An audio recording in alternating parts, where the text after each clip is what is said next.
Hey there nation, welcome to the show where we help you to play miniatures wargaming on a budget. It is I, Commander CheapSkate, and we are back with another episode of the Saga of the 8 Points. This is a series of battle reports that's dedicated to Warcry, and this is episode number 2. It is a 1,000 point battle that is fought between Bonesplitterz as well as Stormcast Eternals. My friend Brother Grimm is bringing the People Eaters, and I'm bringing the Lords of Azure Skies. So we're going to throw this down at 1,000 points real quick. If you want to see exactly what we're taking for each of our warbands, go ahead and pause and take a look at your own leisure, because we play some background music where we show the lists as well as the armies. So that being said, let's get this battle report on a roll. Crom, I've never prayed you before. I have no tongue for it. No one, not even you, will remember if we were good men or bad, why we fought, or why we died. No. All that matters is that two stood against many. That's what's important. Valor pleases you, Crom. So grant me one request. Grant me revenge. And if you do not listen, then the hell with you.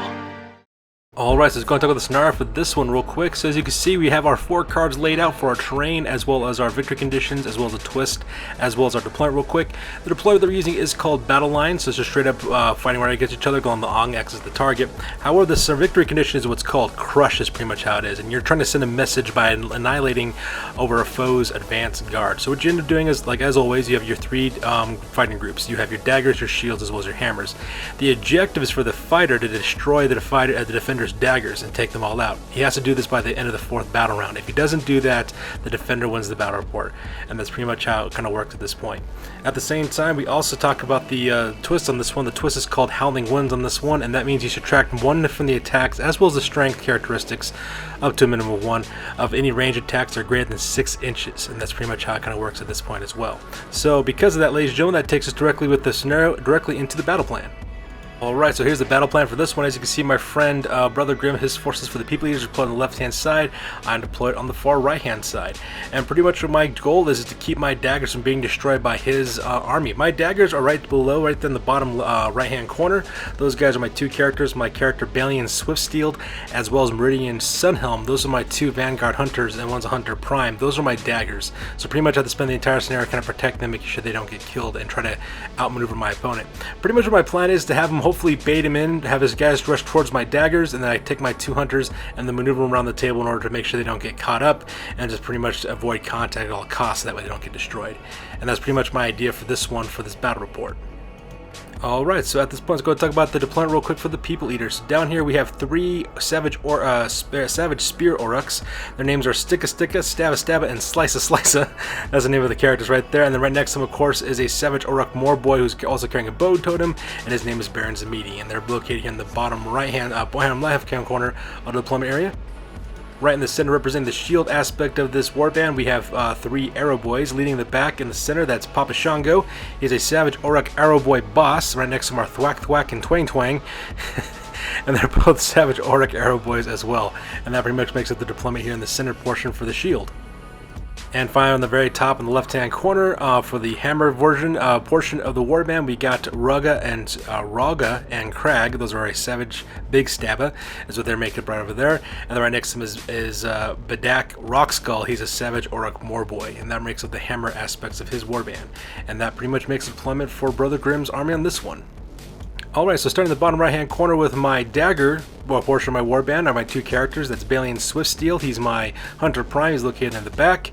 He's the one with the little compass in his hand. And then right next to him is Meridian Sunhelm. That's my Vanguard Hunter, who's also with him as well. And that's my other dagger. And these are the 2 guys I need to protect for the scenario. Alright, and also on the far right hand side with the shield deployment area, I have 2 more characters. That's Samus Stormsight. He is a Long Strike Raptor. He's also armed with a Long Strike crossbow. Right next to him is Horus. He's an Aether Wing. And that makes up the shield portion of the deployment zone. And then finally we have our last 2 members of my warband. Those are the part of the hammer. These guys are 2 Vanguard Hunters. The first one is Kato Shadow Step, and the other one is Tullius Virtus. And that makes up the hammer aspect of my warband. So with deployment over with, we go directly to the top of turn number 1, and Brother Grimm and I roll off for priority, see who goes first. Alright, so that takes directly to the top of turn number 1 for the Bonesplitterz this time. The Bonesplitterz are using the bone colored dice. I'm using black. As you can see in this layout, my friend Brother Grimm does have priority because he has 2 singles. He's also got a triple and a double, whereas I have 2 doubles as well as a triple as well. And that pretty much makes it the priority phase. So with that, we go directly to the combat phase. So in the very beginning of the combat phase, he activates Slice-a-Slice, who actually does a double movement directly towards my main characters for my daggers, hitting straight over to Meridian Sunhelm. As a reaction, of course, Meridian Sunhelm also activates as well. He decides to do a double attack with his crossbow. He also spends a double ability in order to use the additional attack ability, so that way you can shoot at him, because I do have to worry about Howling Winds, and that kind of cuts down on the range as well as the strength of my weapons. Luckily for me, though, I managed to get all 3 attacks off on this guy, managed to cause all kinds of wounds, and managed to kill him right off the bat, which is pretty awesome.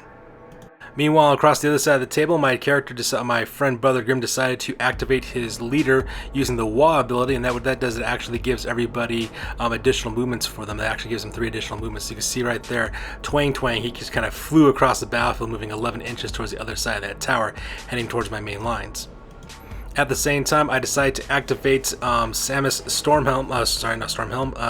Storm Sight, that's his name.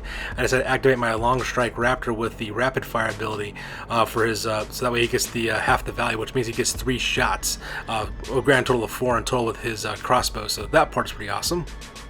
I concentrate all my fire directly into Raga as well as Crag, which are the big stabba guys.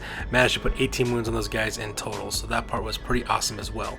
I managed to get off a critical hit as well as 2 normal hits on that guy, so that part was pretty cool. At the same time, my friend then activates Sticka, which is one of his Savage Spear Aurochs, who's also within range of the Wah ability, so he moves up 11 inches as well, charging across the battlefield towards my daggers. I also take aim and also fire with my character Balian Swiftsteel. Sorry, that's my character's name. He's got his crossbow. I also use one of my doubles as well to give him the extra attack. I managed to only put 2 wounds onto Sticka, so that part is kind of sad. But it's 2 less wounds I got to worry about. The only problem is that these Savage Aurochs have 15 wounds as standard as opposed to the 10 wounds I was dealing with in my last battle report. So these guys are a little bit more durable, and there's a heck of a lot more of them. Meanwhile, Brother Grimm also sends Thwack Thwack into the fray, moving him a dazzling 11 inches with that Wah ability, hitting right behind his friend Twang Twang. And I also charge in Horus, moving a double movement directly into him, so that way he can kind of bog down Sticka, so that way he can't get able to get to my 2 members of my dagger deployment area. And that pretty much makes the activation for Horus. He doesn't get to attack though because he spent both of his movements closing the distance, that way he can engage into Sticka. Brother Grimm then also activates Papa Shango, Big Papa Shango rather, that's his warband leader, his Savage Auroch Arrow Boy boss. He also moves up 11 inches as well to catch for the rest of his Arrow Boys as well. At the same time, I decide to activate one of my other warriors, Kato's Shadow Step. I move him up his normal double movement allowance over to the base of that tower, so that way he can start intercepting and hopefully kind of deal with these orcs to keep them away from my other 2 members of my dagger deployment. And for the most part, for the rest of the deployment area, all he really kind of does, he just sends the rest of his forces moving out, since that's all he has left is mainly his orcs. He sends in, what's his name, Baron Zamidi, moves him up a double movement as well. Also does the same thing with Stabba, also moves him as well. He also moves up Raga as well as Crag in order to close the distance on the other side of that tower there as well. And finally, I activate Tullius Vertus, who just spends a double movement in order to catch up to Kato's Shadow Steps. That way he can also engage those orcs that are tearing across that battlefield right to my guys. So with all the activations over with, that takes us directly to the end of turn number 1. So here's an overhead shot of the entirety of the battle for the end of turn number 1. As you can see, the orcs are starting to funnel in over from the right hand side of that tower directly towards my daggers. And like I said before, I gotta move those guys out of those area very quickly, otherwise they might get swarmed with orcs and they'll just get chopped to pieces by those orcs. So things are not looking very good for me at this point because I got to try to outmaneuver them as quickly as I can. And Stormcast Eternals are not very fast. So with the end of turn number 1, we go directly to the top of turn number 2, and Brother Grimm and I roll off for priority to see who goes first. Alright, so that takes directly to the top of turn number 2 for the priority, and I managed to get the priority on this one. As you can see, I managed to get 4 singles as well as a triple, while my other friend Brother Grimm got 2 singles, a double, as well as a triple as well for abilities. So with the priority phase over with, we skip reserve phase, we go directly into the combat phase. So the first thing I do is I activate my Hunter Prime Balian Swiftsteel. I move him back to double movement, 8 inches right across the battlefield towards those ruined upper hand corners, so that way he can dodge the attacks from the Aurochs. Meanwhile, Brother Grimm decides to activate one of his triple abilities, which is called Lots of Arrows for his Arrow Boy right there in the front. That is Twang Twang. Twang Twang opens up with his arrows directly into, what's his name, Meridian Sunhelm, and also managed to put 3 wounds on that guy. So because of that, my second dagger character now has some wounds on him, which is pretty bad because if I lose these 2 guys, I lose the game. So, fearing for my life, I then activate Meridian Sunhelm, who also does a double movement back 8 inches. directly towards Bailey and Swiftsteel, so that way they can start getting out of the engaged area and break contact with those savage orcs, because those guys will eat us alive if they get the chance, because them are people eaters. That's what they do best. Brother Grimm then activates Thwack Thwack, who opens fire with his bow and arrows directly into, I believe he was trying to hit, Meridian Sunhelm. He actually managed to get him one more time with additional attack, managed to put another wound on him as well, so that part's kind of sad because every single wound counts at this point. I then activate Horus in order to tie up Stick a Stick in order to try to cause some wounds onto that guy, but unfortunately for me though, I wasn't able to land any wounds, so my activation was pretty much wasted at that point. So then Brother Grin activates Stabba, who also moves up forward his normal movement allowance of 8 inches, does a double movement over, so that way he can start flanking on the right hand side towards my dagger units. I then activate Shadow Step, and then opens fire with this crossbow directly into Twang Twang. Unfortunately for me though, I was only able to get off 1 wound on that shot. And that's because those Howling Wind abilities are really hindering my shooting ability in this battle report. So Brother Grimm then activates his Baron Zamidi, which is, that's not Baron Zamidi. Yeah, Baron Zamidi. That's his Savage Auroch Morboy with Bow and Totem. Has him move up his double movement directly into the middle of the mobs. That way, if he wants to, he can activate the Beast Juju ability onto these orcs later on. And I move up to Elias Vertus in order to create kind of like a firing line, a base of fire, so that way they can start, trying to whittle out some of these Savage Orcs before they pursue after Bailey and Swiftsteel as well as Meridian Sunhelm. I think I managed to put an additional wound onto Twang Twang, if I remember correctly, when I fire my crossbow at him as well.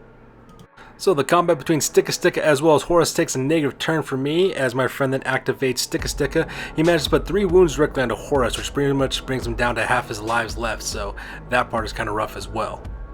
So then we go to the very last activation of my fighter, activates Samus Stormsight once again, and once again I use his rapid fire ability for his long strike crossbow, firing directly into Twang Twang, and I managed to put, I think, 8 or 9 wounds onto that guy, bringing his wound total up to 11 points. So this guy is almost dead. He's got 4 more wounds before he dies, so that part was kind of cool as well.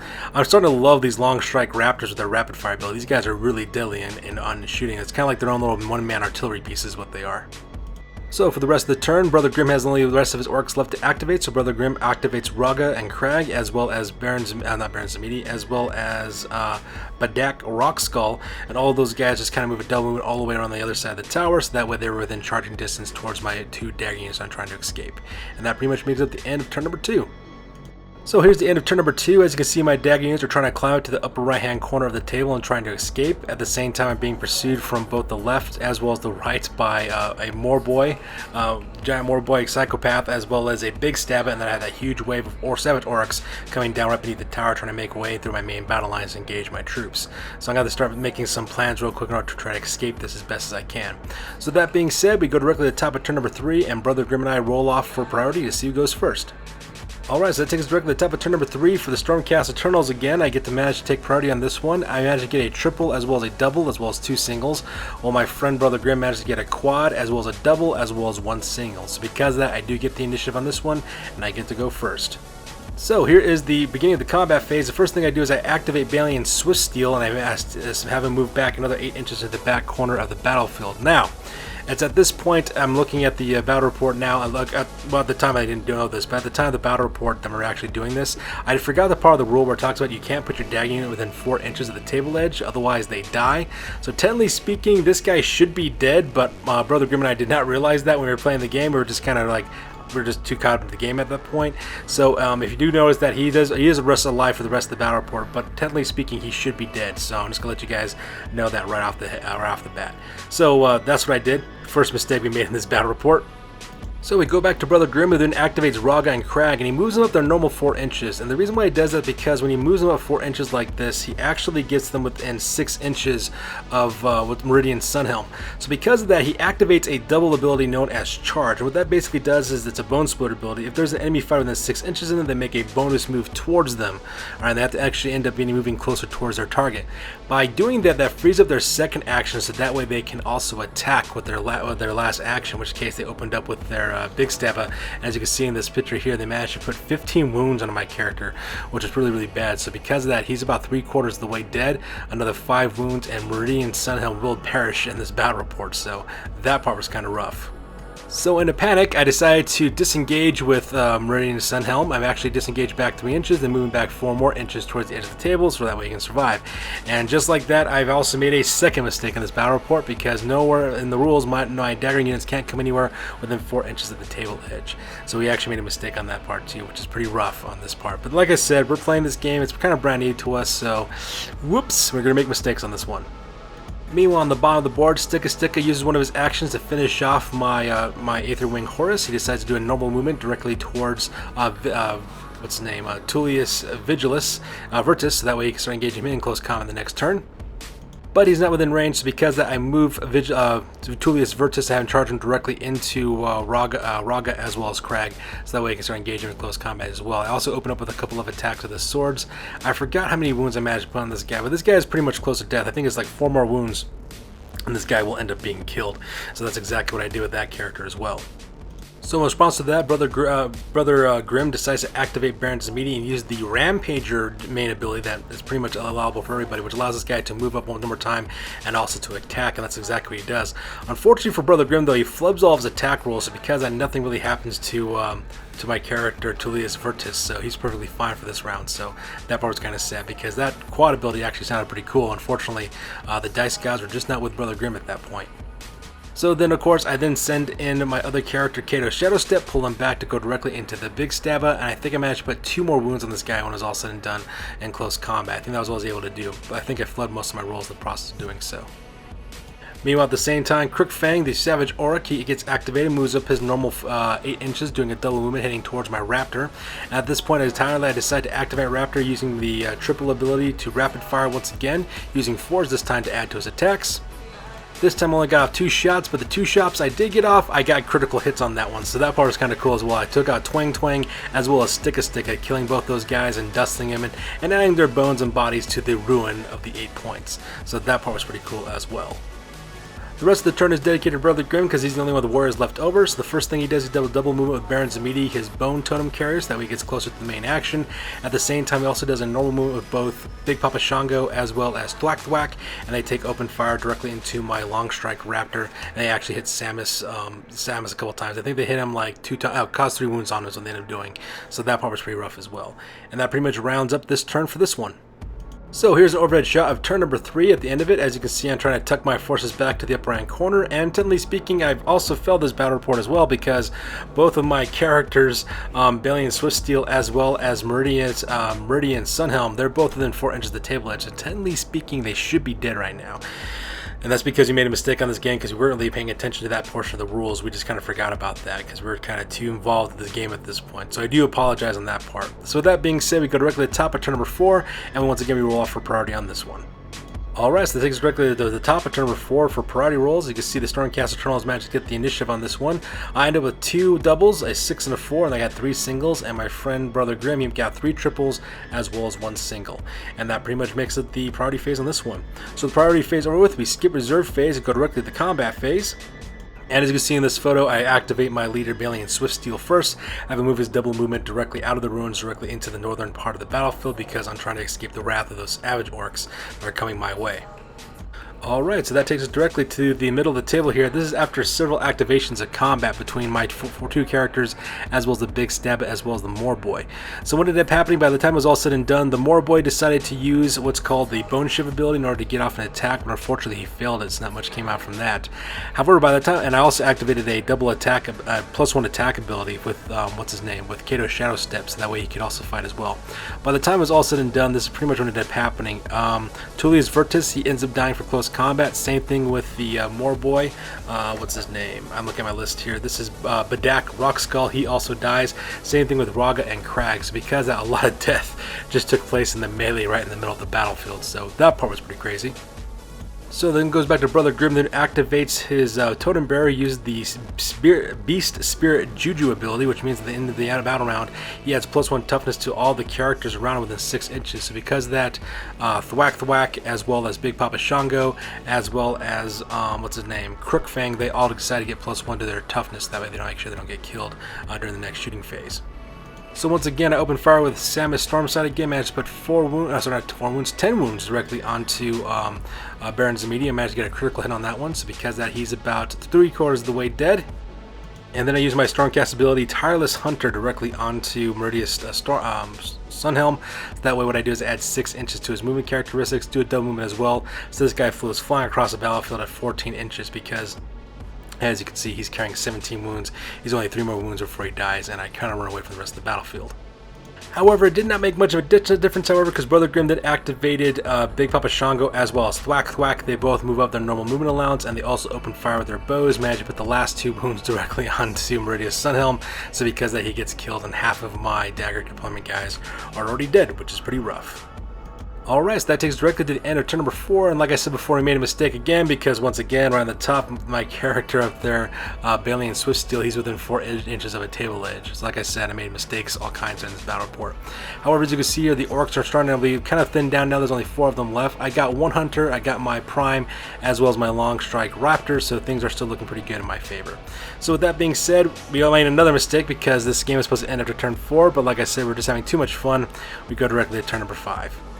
Alright, so we go to turn number 5 this time, and this time the Bonesplitterz managed to get the priority on this one. When it's all said and done, I ended up with a triple as well as 2 doubles, and my friend Brother Grimm ended up with a triple, a double, as well as 2 singles as well. So he gets the priority on this one, he'll be going first. So with the priority phase over with, we skip reserve phase and go directly to the combat phase. And so what ends up happening is that my friend that decides to activate his leader, Baron's Papa Shango, Big Papa Shango, he decides to use the Wah ability, which adds 4 inches to all these guys' movements allowance, that way they can close the difference between my troops. Big Papa Shango moves up his normal movement allowance just once, and that way he can get within distance with his bow, and he opens fire with his bow directly into me, causing 3 wounds onto Balian Stormsteel. In response, I activate Balian, move him a double movement of 8 inches away, and then of course, once again, my friend then activates Thwack Thwack, who also goes to normal movement allowance with the added Wah ability, and he opens up bow with his arrows as well, managed to put a total of 10 wounds onto my character as well. However, I managed to get about a third of the way dead when this time was all said and done. So that takes us directly to the end of the game, and the reason why is because the Bonesplitterz managed to win this one, and the reason why that happened is because my friend Brother Grimm was looking at the cards and realized that if I had many of my dagger units within 4 inches of the table edge, they had technically died. So that's why we kind of stopped playing, because we realized we made a huge rule error all the way back in turn number 3, and technically speaking, my buddy should have won the game at that point. So because of that, I do apologize to my buddy Brother Grimm about it, but so because of that, my buddy Brother Grimm does win this battle report because of a comedy of errors on my side. So because of that, it takes us directly to the end of the game, and directly to the after action report, because this battle report is now officially over. I thought about staying. They offered me the chance to lead them, to teach them, to be king. Uh-huh. But my place is here, so I swallowed the juice, said the words, and here I am. Did you say the words right this time? Well, maybe I didn't say every single tiny little syllable, no, but basically I said them, yeah. Basically. Alright, ladies and gentlemen, now it's time for the after action report. This is the part of the battle report we talk about what went well, what went poorly, and what we can learn for the next time that we do battle. This is the after action report for Saga the 8-Points battle report number 2, and this ended up being a defeat for yours truly. For my losses, I lost Balian Swiftsteel, Horus, Tullius Vertus, as well as Meridian Sunhelm. Brother Grimm, he lost Twang Twang, Raga and Crag, Baduk, Ruckskull, Sticka Sticka, Stabba Stabba, and Slice Slice. And the reason why I lost this game because I wasn't paying attention to the rules. Technically speaking, Brother Grimm should have won this battle report back at the end of turn number 3, and like I said before, I explained earlier, but I kind of digressed on this one, but the reason why is because I couldn't go within 4 inches of any table edge, and I violated that rule with both Balian Swiftsteel as well with Meridian Sunhelm, so basically speaking, they both should have just died right off the bat, and Brother Grimm should have lost on this one. Speaking about this game was crazy. The Bonesplitterz are a much harder warband to go up against this time around than it was against the Cypher Lords. These guys are much more durable, they have better attacks, and there are a ton of them on the battlefield. They outnumbered me, no problem whatsoever.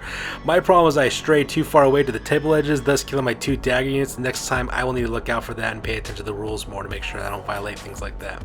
Either way though, this game was still amazing and a blast to play. The rules are very quick and fun to learn, and also the gameplay is extremely dynamic as well, and I highly recommend playing this game if you get a chance to do so.